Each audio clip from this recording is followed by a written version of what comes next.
Hey guys, इस video में हम पढ़ेंगे द लेटर टू गॉड। तो इस वीडियो में जो चैप्टर हम कवर करने वाले हैं इंग्लिश टेक्स्ट बुक का वेरी फर्स्ट चैप्टर है, जो कि आपके एग्ज़ाम में ज़रूर आएगा। और इस चैप्टर में काफ़ी अच्छा और बहुत ही ज़्यादा इंटरेस्टिंग चैप्टर है। ये काफ़ी इमेजिनल, आप कह लो फिक्शनल चैप्टर है, because this has no relation with reality. So इस चैप्टर में बेसिकली क्या है, सबसे पहले हम यहाँ पर ना इसकी समरी मैंने आपको दे रखी है, ठीक है। तो समरी आप सबसे पहले समझ लीजिए। समरी के बाद कुछ इंपॉर्टेंट वोकैबुलरी के वर्ड्स मैं करवा देती हूँ, वो भी आप बेसिकली उन वोकैबुलरी वर्ड्स को करने का जो है एक फ़ायदा प्लस पॉइंट ये है कि आप उसे अपनी आंसर राइटिंग में जब इस्तेमाल करेंगे तो that is really going to make your answer look beautiful. Okay, तो यहाँ पर आप देखो समरी दी गई है, तो चलिए अब पहले समरी को समझ लेते हैं कि यहाँ पर है कि the letter to God by G.L. Fuentes. तो मैंने इंपॉर्टेंट वर्ड्स को अंडरलाइन कर दिया है। तो जो G.L. फ्यूंटस हैं, ये ऑथर हैं इस लेसन के, ठीक है। ये बताते हैं लेंचो की स्टोरी। लेंचो कौन है? लेंचो एक पुअर और हार्ड वर्किंग फार्मर है, ठीक है। काफ़ी हार्ड वर्किंग है, बहुत मेहनत करता है। After his crops were destroyed, इसने क्या किया था ना, इसने फसल लगाई थी, ठीक है, और इसकी फसल हो गई डिस्ट्रॉय, ठीक है, हेल स्टॉर्म से। तो बहुत ही होपलेस हो जाता है, लेकिन इसकी फेथ भगवान में अनशेकेबल थी। तो this is a very important word, unshakeable, मतलब कि अटूट विश्वास, ठीक है। वो बहुत ज़्यादा ट्रस्ट करता था भगवान पर, फेथ थी उसका, मतलब एक भरोसा था भगवान में कि भगवान उसकी हमेशा मदद करने वाले हैं। Believing that God will help him, Lencho writes a letter to God asking for 100 pesos to sow his field again. तो वो क्या करता है, क्योंकि उसकी क्रॉप डिस्ट्रॉय हो गई थी, तो वो एक लेटर लिखता है भगवान को, ठीक है।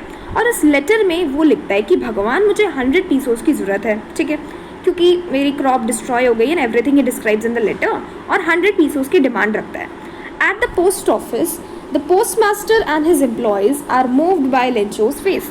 और उस लेटर को जाकर के जब वो पोस्ट ऑफिस में पोस्ट करता है, पोस्ट मास्टर और उसके वहाँ के एम्प्लॉयज़ उस लेटर को पढ़ते हैं, और लेटर पढ़ के हो जाते हैं बहुत ही हैरान कि भैया कोई इतना ज़्यादा विश्वास कैसे कर सकता है भगवान में कि उसने एक लेटर ही लिख डाला भगवान को कि भाई मुझे 100 pesos चाहिए। तो उसकी इस अनशेकेबल ट्रस्ट को देखकर इतने ज़्यादा एस्टॉनिश्ड हुए वो लोग, हैरान हुए कि उन्होंने डिसाइड किया कि वो अपनी सैलरी में से थोड़ा थोड़ा जितना भी हर कोई कंट्रीब्यूट कर सकता है उतना कंट्रीब्यूट करके उन्होंने 70 pesos कलेक्ट किए। They decided to collect money and send it to him as if from God। और उन्होंने डिसाइड किया कि उस मनी को कलेक्ट करके लेटर लिख करके उसे भेजेंगे, और ये पैसे जाएंगे गॉड की तरफ से, यानी कि भगवान ने उसे ये पैसे भेजे हैं। लेंचो रिसीव्स ओनली 70 pesos, और लेंचो को सिर्फ 70 pesos ही मिल पाते हैं। पीसोस एक करेंसी है। And becomes angry thinking that post office employees have stolen the rest. उसे 70 pesos मिलते हैं। वो 70 pesos देख करके काफ़ी गुस्सा हो जाता है और बोलता है कि यार मैंने 100 pesos मांगे थे, ये ज़रूर भगवान ने तो 100 pesos भेजे थे, ये पोस्ट ऑफिस के जो ये एम्प्लॉयज़ हैं ना, ये बंच ऑफ क्रूक्स हैं, ये बिल्कुल चोर डाकू वाले किस्म के लोग हैं, इन्होंने मेरे पैसे चुरा लिए हैं। Ironically he still has complete faith in God but doubts humans. तो बेसिकली यहाँ पर उस जो लेंचो है ना, वो अभी भी काफ़ी ज़्यादा फेथफुल है भगवान की तरफ, मतलब वो काफ़ी ज़्यादा भगवान में विश्वास रखता है, और वो ह्यूमंस पर डाउट कर बैठता है कि ये ज़रूर इंसान है, ये सेल्फिश ग्रीडी ह्यूमंस जिन्होंने मेरे पैसे चुरा लिए, ठीक है। तो इस तरीके से ये स्टोरी एंड होती है। काफ़ी इंटरेस्टिंग स्टोरी थी। अब आपका ये काम है कि कमेंट सेक्शन में मुझे आप लिख करके बताओगे कि आपको क्या लगता है इस स्टोरी को देखने का एक और क्या नज़रिया हो सकता है, मतलब कि आप इसमें लेंचो को अच्छा मानते हो या फिर उन लोगों को। क्या लेंचो अपनी जगह पर सही है या फिर वो कुछ कहीं पर लैग डाउन करता है? तो ये आप मुझे कमेंट सेक्शन में बताओगे आपका पॉइंट ऑफ व्यू, आपका पर्सपेक्टिव क्या है इस चैप्टर को लेकर के। बिकॉज काफ़ी ज़्यादा आंसर्स आते हैं ना, लॉन्ग आंसर क्वेश्चंस, वो एनालिटिकल टाइप आते हैं, आपकी थिंकिंग पूछते हैं। तो आपको ये भी चीज़ हर एक चैप्टर को समझने के बाद you have to yourself think कि अगर आप उसकी जगह होते, आप एक बार पूरी स्टोरी को एक बार सोचो समझो, and you try to think कि यार क्या इसने सही किया या गलत था, what was actually, you need to just summarize the whole scenario and you need to inculcate your point of view, okay। तो ये आपने करना है, ठीक है। इतना कर लोगे ना, तो उसके बाद क्या करना है, अब आगे मैं जो वोकेबलरी के वर्ड्स बता रही हूँ इन्हें कर लेना, ये भी काफ़ी इंपॉर्टेंट है, ठीक है। तो ये रहे एक्स्ट्रा वोकेबलरी के वो वर्ड्स, ठीक है, ये काफ़ी इफेक्टिव होने वाले हैं आपके आंसर्स के लिए। अच्छा, सबसे पहला वर्ड है अनवेवरिंग फेथ। अनवेवरिंग फेथ मतलब बिना ना हिलने वाली फेथ। सो बेसिकली अगर आपको कहीं पर ये लिखना है कि लेंचो जो था वो काफ़ी ज़्यादा भगवान में विश्वास रखता था, so you can use this word instead of writing simply की फेथ थी उसकी गॉड में, आप लिख सकते हो इसके आगे एक एडजेक्टिव लगा सकते हो, that he had an unwavering faith in God, ठीक है। ऐसे करके एक सेंटेंस लिख देना, काफ़ी इफेक्टिव, काफ़ी मस्त लगेगा, you know. This is just going to take your answer.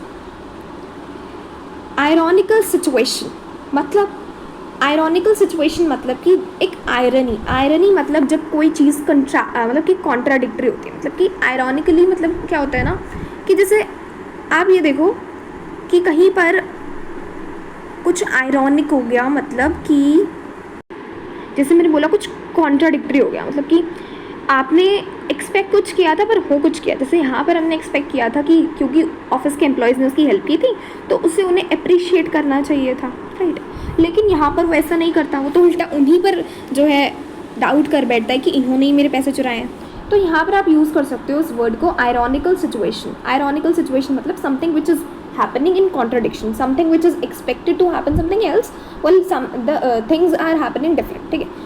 I have expected something else but things are happening different, so you can use that कि जब आप इस चीज़ को मेंशन करोगे कि ये जो चीज़ लास्ट में हुई थी लेसन के, तो you are going to write that an ironical situation was created that Lencho instead of thanking the post office employees he instead started doubting on them, ठीक है।